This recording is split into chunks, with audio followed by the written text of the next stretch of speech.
Hello and welcome to the Flix Forum podcast, where each episode we usually go back and look at Netflix original films in the order of release.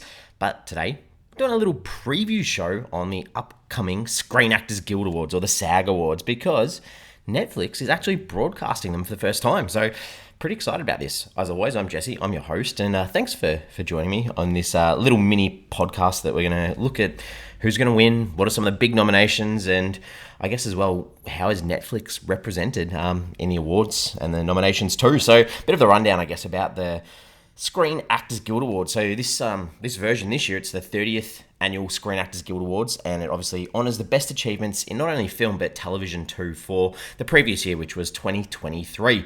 This will air on February 24th, 2024. It's going to be held at the Shrine Auditorium and Expo Hall in LA, California.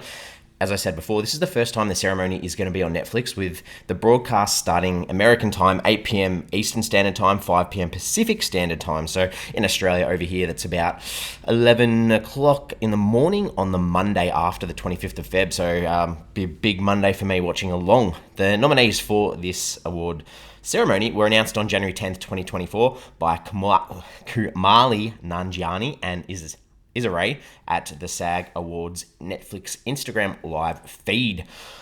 As I said, this is on Netflix. Netflix managed to get the SAG Awards in January of 2023, where they struck an 11th hour deal to televise the show after the previous deal with TBS and TNT expired in May of 2020.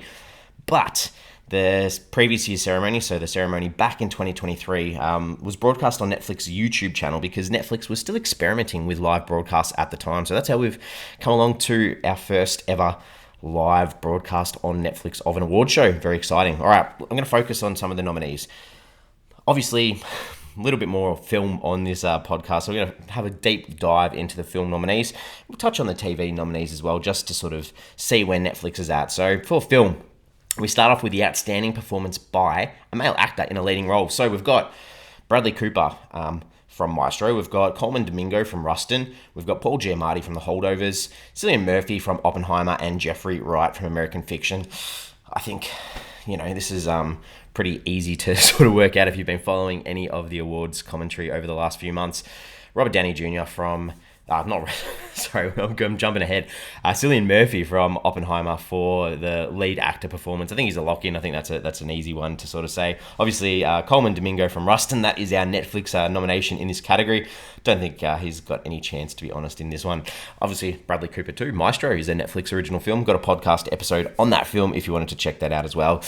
All right, the outstanding performance by a female actor in a leading role. We've got Annette Bening in Nyad. We've got Lily Gladstone in Killers of the Flower Moon. Carey Mulligan from Maestro. Margot Robbie from Barbie. And Emma Stone from Poor Things.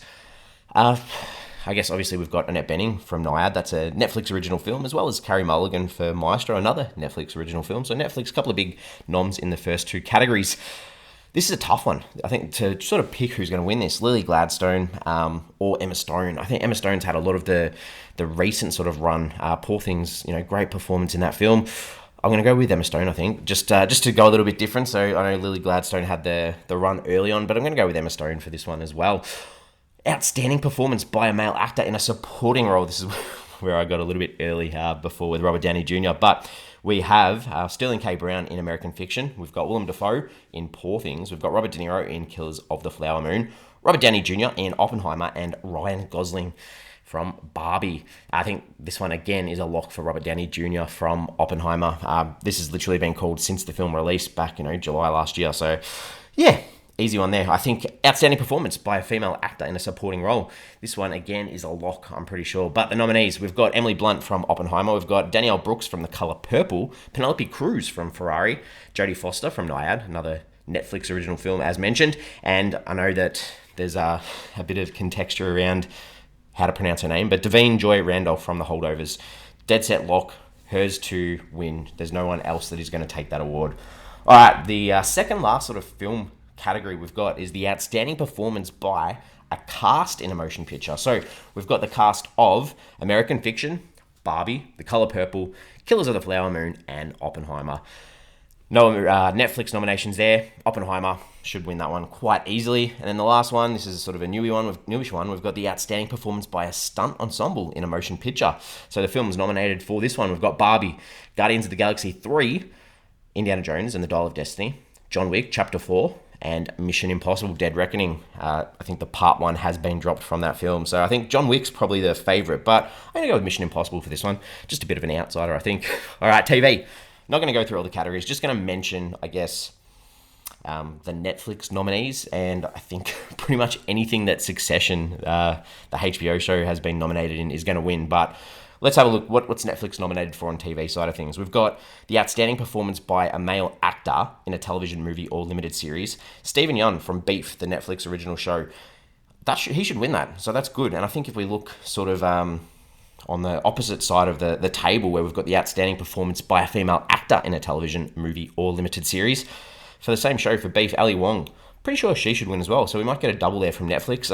In that same category, though, for the performance by a female actor, we've got Uzo Aduba from Painkiller, also a Netflix original film too. So a couple of noms there. The next Netflix nomination we have is in the category for outstanding performance by a female actor in a drama series. So we've got Elizabeth Debicki in The Crown and Kerry Russell from The Diplomat. I don't think either of them will win, but that's okay. Some nominees. Last couple. The outstanding performance by an ensemble in a drama series. The Crown is a Netflix nominee there. I'm pretty sure Succession's going to win that as well. And then we've also got the outstanding performance by a stunt ensemble in a comedy or drama series. Beef from Netflix is nominated here, but I'm pretty sure that's going to go to HBO for the video game adaptation of The Last of Us.